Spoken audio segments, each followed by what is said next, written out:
My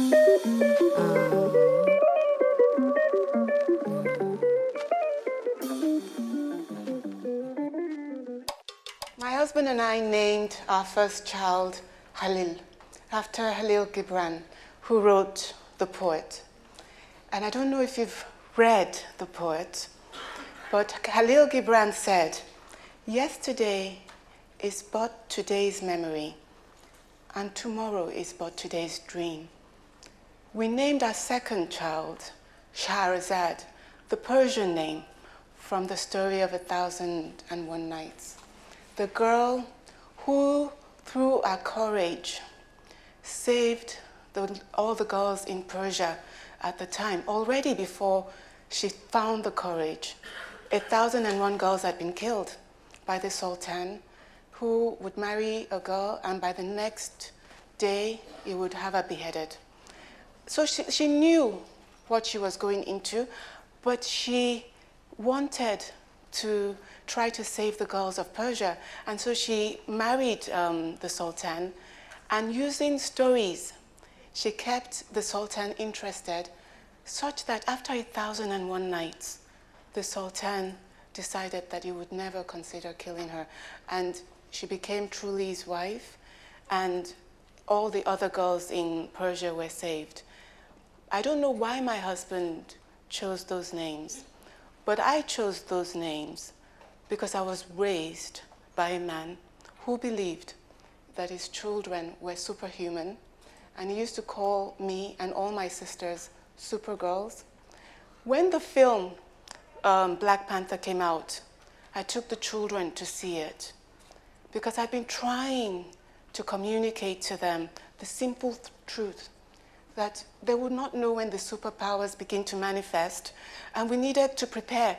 I was saying, Khalil, Annabella, we call Shahrazad Annabella, you won't know when it's manifesting. I need to prepare you. And they were like, Mommy, we don't have superpowers. But I knew that they did. So when Black Panther came out, I was so happy. I was so relieved. And so I quickly took them, and they saw their lineage. And then when they walked out of that movie theater, they walked in a different way. Now my son was telling me the other day, Mommy, the second in the series is coming out in May, and we're prepared. We're prepared because, you know, I've been trying, and now Black Panther has done it. And even in Nigeria, there's a new signal, because if this is too much work, they're doing this. It's more direct, it's very, it's very clear. So I want to tell you some stories, not as many as Shahrazad, because I don't have the time, but just a few about how I knew about the superpowers and how my parents taught me about them. So my father was called Kashimawo, a Yoruba word which means let us watch. It's not a typical Yoruba name. The Yoruba names are beautiful. Olarunke, the one that honors me, has come to care. That's my name. Other names, Bamidele, come home with me. We give that name to children. I gave it to my daughter because she was born premature. She came at 6 months like a little lizard, but she was really a human being. But I knew that this name is a name that we give to little children who seem to be unsure whether they will stay. So I called her Bamidele, come home with me, little girl. And she did. Annabella survived in the hospital for 3 months, and she came home. And she still is often with me in my room, in my life, as is my son. I'm truly blessed. So when we give names, we give so much hope with those names. My grandfather called my father Kashimawo because he was fed up. 17 children had come before, and all had died before the age of 5.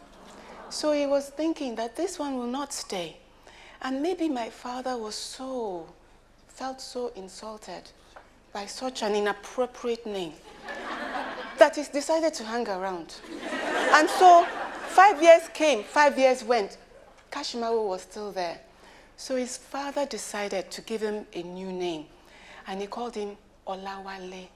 Honor has come into my home, because MKO carried that honor for his father into that house. And he never, when he was growing up, His father never had that much money. But through the power of stories, he taught MKO who he was. He taught MKO more than money can ever teach. And we were lucky with MKO, my dad. And he became, an accountant. He was a scholar. He was in University of Glasgow through scholarships. And he became, there was a global exam. He was number 4 worldwide, to show you the brain that we have in Africa. So he was just so sharp, and he became this very wealthy man. Now, some Africans, they become wealthy, and they want to forget the poor that they came from. MK was just not like that. Yoruba also, they say koraye. He didn't have time for such nonsense. He focused on the poor. He gave of his wealth to the poor.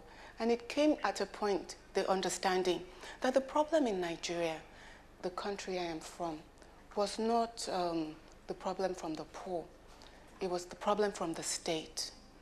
And it was at that critical moment that he decided that he would run for office. Let me be clear. My father was not a revolutionary. He was not an activist. He was a businessman. And you know how businessmen, and especially accountants, they're always weighing profit and loss, benefits and risks.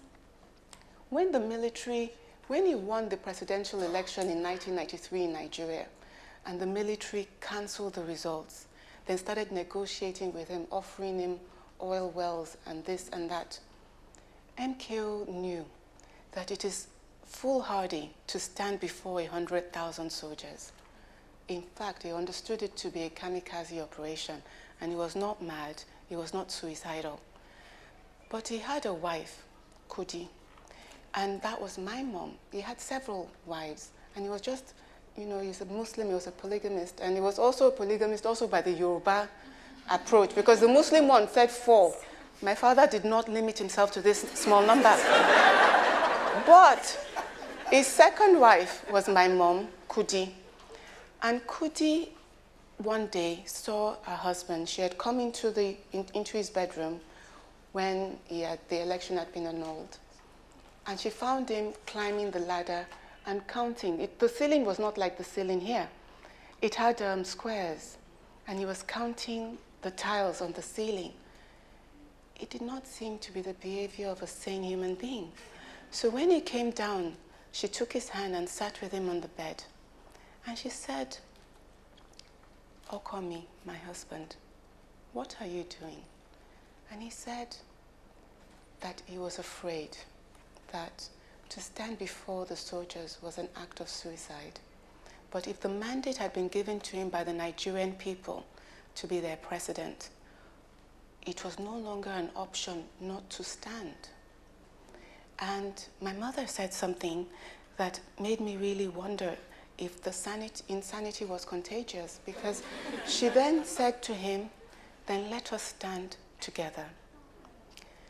When my father was arrested for organizing a protest and presenting himself as the legal president of Nigeria, he left behind this high school graduate, mother of 7, who at the time was 42 years old.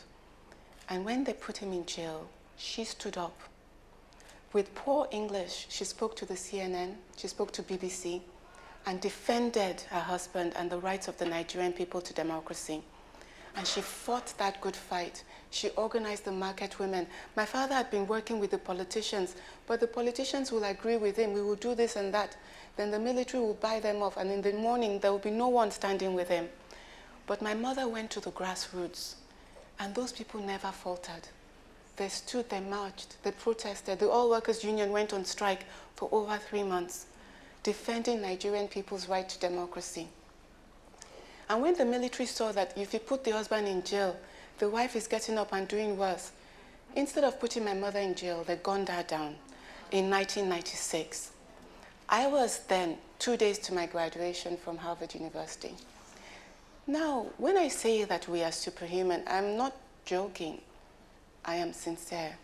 Because, Khalil Gibran also said, "For life and death are one, even as the river and the sea are one. There is no real divide." The story of my life and the story of my parents' lives is a story of the fact that even when Kudi died, a minute or a second did not pass before I took that mantle that she left and defended our honor and fought a battle. The next day after she died, on the 5th of June, 1996, I was on CNN and I sent a message to the soldiers and the military that had killed her, that if by killing her you wanted to silence this woman, know that you have not succeeded for even a day. I will defend that woman because I knew her. And I knew she was guided by the right principles and the right ideals. I was not going to let them win. And so I started to go all over the US. My sister, who was at Swarthmore, who was in her second year, left school, started braiding hair so we would have some money, and took care of all the children. The youngest at the time was 7, so that I could go around. Then also I had a job, so I could earn also money with Special Olympics. You know those ones, the Shrivers and the Kennedys are fighters themselves. So they were supportive, and those were my employers. And that's how we were doing, helping the Nigerian movement in the diaspora, guided by people like Professor Wale Soyinka, going all over the US. The diaspora stood. In Canada, they stood. In England, they stood. All the governments of all of these Western democracies did not stand. They did not support. But the Nigerian people defended themselves. They defended their rights. They took our issue to the State Department, to US government, to UK government. They didn't let our matter rest. To the oil companies also, I see Shell is supporting here. We took the matter to their shareholders. We would buy shares so that we would be in the boardroom when they're having their discussion in all these foreign countries, talking about the billions they're making. And we would challenge them that the oil workers are in jail. The military has put them in jail. What will you guys do? How will you defend? And we continue to do this. And in 1999, when the military saw that that game was up, they released the political prisoners and they transferred to democratic rule. And for my father, they gave us his dead body. But the day before they did this, they brought some of my family to meet with my dad, to convince him to accept their terms. And they sat with my dad and tried. And they also told me the story. They said they told my dad, you have to leave this matter now and just accept whatever the terms are. And my father listened to them. And then he asked them one question. He said, but how will I explain to Kudi? And Kudi had already been dead 2 years. So when they gave us his dead body, I remembered something he had told me when I was in university at Harvard. He said, Hafsat, go and learn what they know, how they build societies that work. So what I then committed my life to, aside from remembering Kudi and honoring my mom, was to answer this question for my dad, to learn what our friends know in the United States, in the Western European countries. And then I asked my husband, when he was asked where to go within the European Union in all their diplomatic missions, I said, I want to go to China. It's now the rising country in the East. Let me go and learn what they know there. And so because my father asked me, and I know there's no divide between life and death, that he will want to know what I've found out. And so I went. And what I learned from China is what I want to leave with you guys today. And it's another set of stories. When I went there, I'd already been running my NGO, which I named for my mom, which was training 1,000 women per year, which had done vagina monologues in Nigeria, and then written the stories of Nigerian women themselves, then written the stories of Nigerian men, so that we can be communicating, because there's no value. We just tell our own stories. And what about the men's stories? And all of those things that the NGO I named for my mom was doing, we continue to do those things. But when I went to China, the Chinese told me, they said, Hafsat, enter the state, because there's power in the state, and you cannot say it's corrupt. No, it's the people that are there, and if you are there, you can bring that new energy. So when I went back to Nigeria in 2011, I went back into a state cabinet position in Ogun State. there, you know, I was managing $20 million approximately for the Millennium Development Goals. The salary was about about $2,000 in 2011. And by 2015, when the currency collapsed, it was about $800. And that's really not a lot.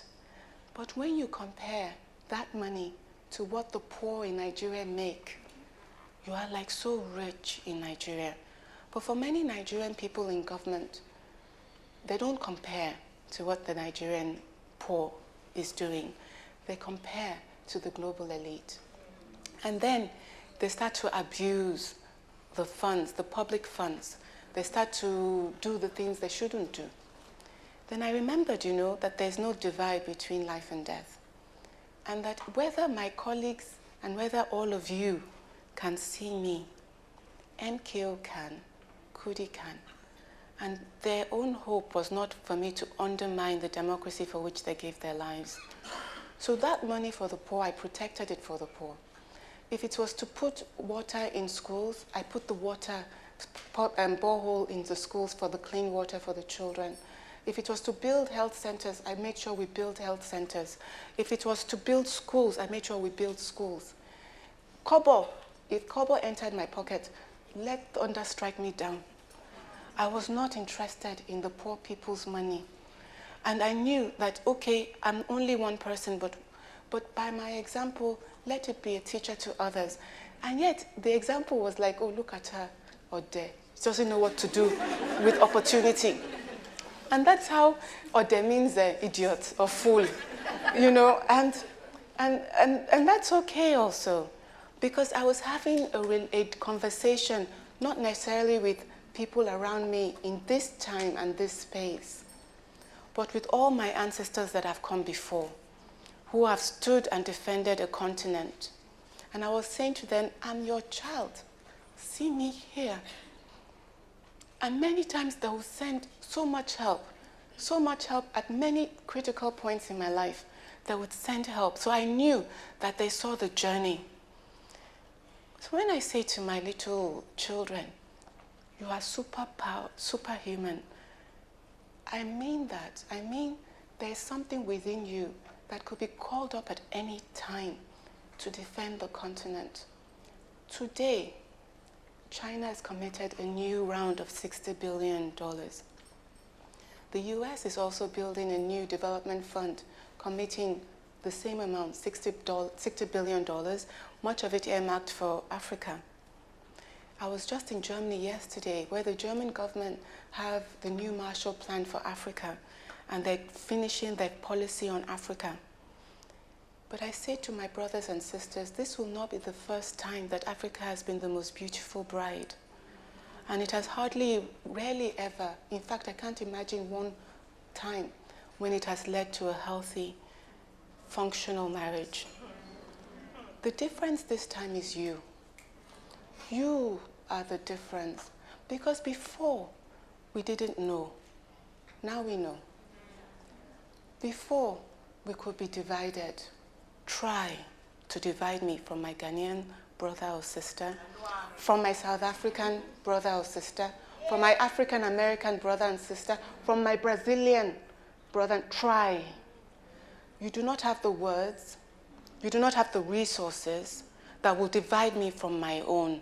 When I was just in New York, because Women in Africa, the organization I now lead, which is powering women across Africa to be the agents of change that I know they can be.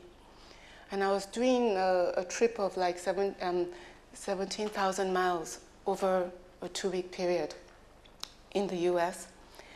And everywhere I would go, I would see my brothers and sisters, and we would look at each other. It was a private look, a signal. I would send the signal.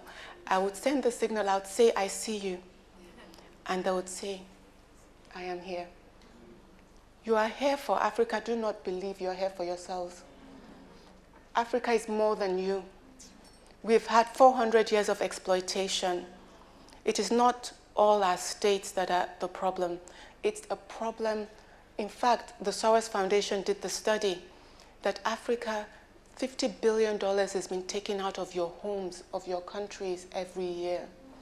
13% is from your states. So when they spend so much time talking about how your governments are corrupt, they represent 13% of the problem. 20% of the problem are the criminal underworld, trafficking in arms, drugs, and people. The bulk of it are the multinationals. But we now have allies, OECD, the UN, they have campaigns on this. You can work with them. We now have allies even within the corporate world. All these same actors were just playing a game that they could play at that time because they could play it. Now you show them that that game is done and that a new game is now in the offing for Africa. You will be the one to show them because, and the nature of the reality is when you show them, they will agree. They were only doing it because they could. And when they say that they cannot, they will stop. And you are the one that will show them with your very lives. MKO said, they will not shave my people's head in their absence. You could try to negotiate with them. You can take his life. But that is all you can do. You will not betray. I will not betray. I see you. I count on you. And I know you will not either. Thank you.